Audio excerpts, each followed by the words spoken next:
Hi guys. So I'm so new to video that I recorded this whole thing and it didn't record. Now I have to do it all over again, but that's okay. I did decide I do want to post some videos for you all. In our asana manual, we have all of these, I don't know if you can see it, lovely postures.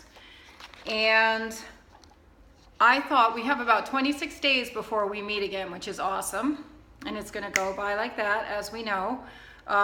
If I post 1 or 2 postures a day with the key points, that hopefully will be helpful for you. Even if you already know the pose, it's great to add in a few extra notes here and there. So I'm gonna start today with TADASANA. And then each day again, I'll be posting 1 or 2 postures. So if you have a chance, I'll try and keep the video short and you can just follow along. Then add it to your personal practice and take some of these key points and add them into your own languaging. Teach this posture or each posture to somebody, even if it's yourself in the mirror. Okay, so Tadasana. Tada meaning mountain and asana meaning posture or pose, of course. So on Friday Night Posture Clinic, those of you who came, that was awesome. We're gonna do that each weekend, so please feel free to jump in when you can. We did not just talk about form, we did a lot.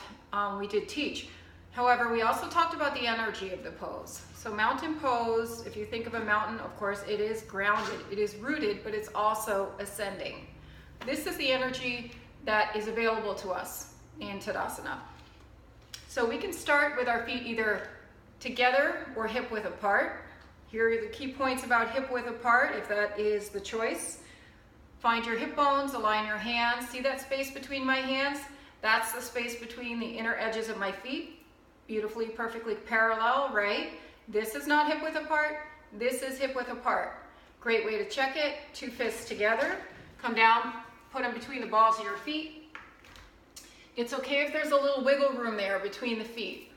That's still just a marker, so you don't have to snug right up to your hands if it doesn't feel right. I like doing this pose with my feet together. I just like that, again, unified contraction through the legs. I like to feel like a tree in mountain pose, or a tree on the mountain. Lifting all of our toes, we can press just the big toe to the floor, and then all of the other toes, remember, core starts in the feet. Engage calves, quadricep muscles so that the kneecaps lift, and then by then we're pretty much finding our glutes and our abdominal core. Be mindful about overemphasizing tail tuck. Not everybody needs to tuck their tailbone if their lower back is, not really curved, if it's a little straight or if there's lower back issues. So not necessarily something we want to overemphasize. However, that general feel of if we drop the tail a little bit and we come up into the abdominal muscles. So we have our feet grounded, our calves, our thighs, and our glutes and our core. We're grounded and we're solid. The trick is not to lose this hold in the body. When we get into the upper body, we want to try to feel the wing muscles.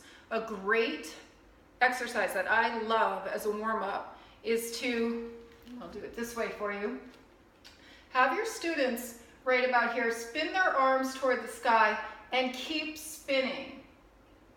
If you're wringing the upper arms, externally rotating the upper arms, you have no choice but to feel your wing muscles. So even students who say, I have no idea what a wing muscle is, instead of trying to describe it, give them the experience. Lift up through the wings, and then you can continue. Bring the arms all the way up, but notice when you wring your arms back, you feel your wings. If they're a little slouch here, the ribs naturally want to rise. There's that lift in the ribs. The back of the ribs go down. That emphasizes going down through the tail and up into the abdominal core. So keep your lower body engaged, as we know.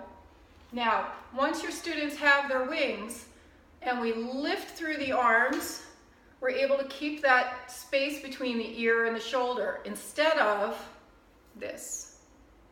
Right? We want this. Just think about this awareness in the upper body.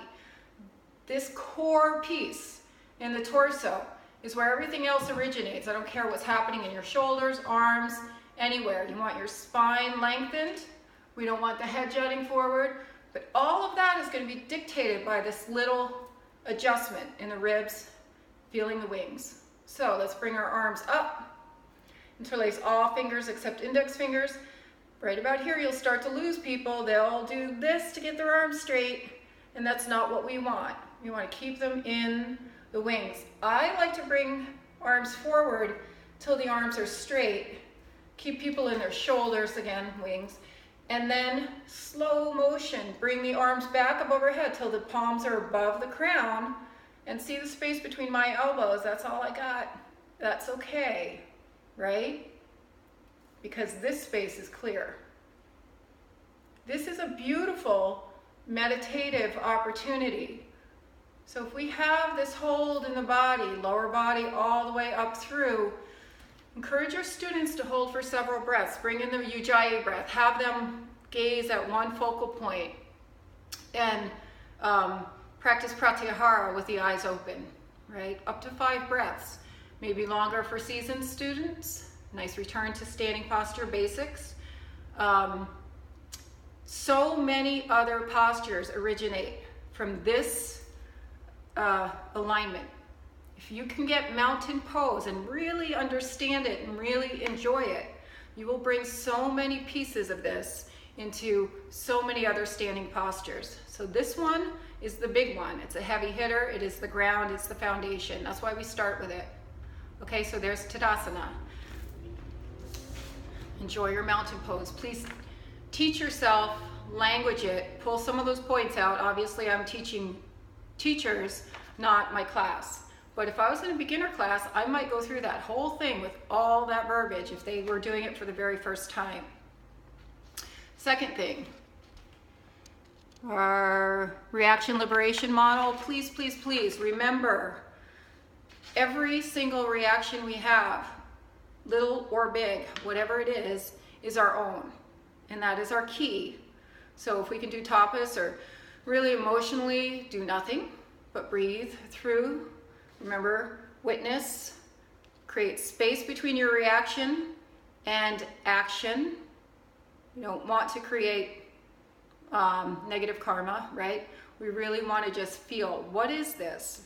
We go down and in instead of up and out with reaction.